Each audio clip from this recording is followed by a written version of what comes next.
Hi, I'm Zach Kazan, Managing Editor at Worn & Wound, and today we're talking about the Citizen ProMaster Navihawk.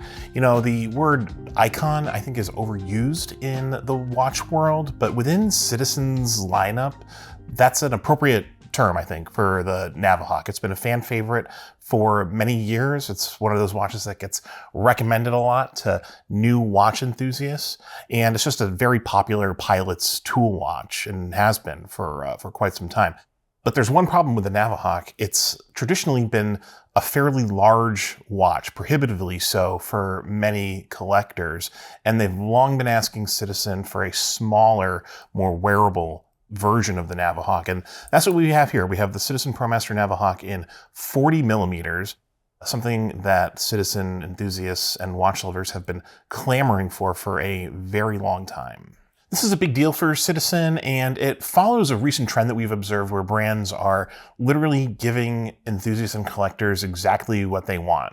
We've seen a number of releases over the past year or so from brands like Tudor and Seiko and others, where the watches that have been on the wish lists of collectors for quite some time have actually come to fruition. So this is another example of that at a very affordable and competitive price point.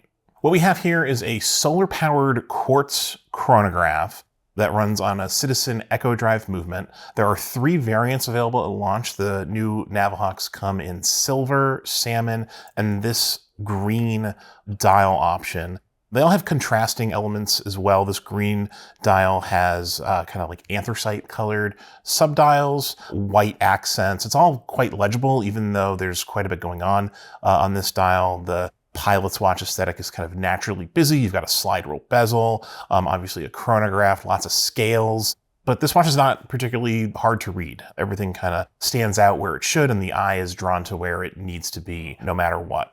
Finishing is what we've come to expect from Citizen as of late. Like I said, it's a 40 millimeter case. It has a mixture of kind of like satin and brushed finishes with some polished accents on the lugs.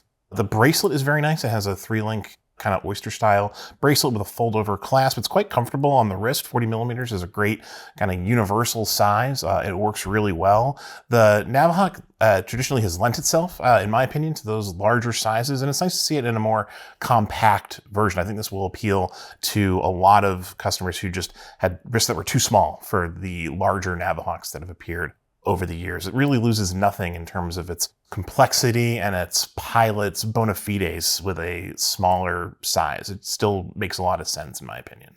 This watch retails for $595, which I think is a really great value considering the overall quality of the finishing and the specs. It's 200 meters water resistant. Of course, it has a sapphire crystal. I mentioned the bracelet, which I think is very good and very comfortable. But the real draw of this watch is the movement. The Echo Drive movement, if you've never experienced one, is really kind of a game changer in terms of convenience and practicality. It's a type of movement that can exist really well in a larger collection of mechanical and other quartz watches. There's just something so appealing about having a solar-powered movement that's always ready. Once it's charged, the solar power would literally last for months and months, even in a dark environment. So it's kind of the ultimate grab-and-go watch. And Citizen has another option available now if you've been looking for something solar-powered in one of their iconic lines in a new, smaller size. Let us know what you think of the new Citizen ProMaster Navihawk in the comments below, and be sure to head to the website for the full review of this watch and news and information on many other watches. Be sure to like and subscribe if you enjoyed the video, and we'll see you next time on Worn & Wound.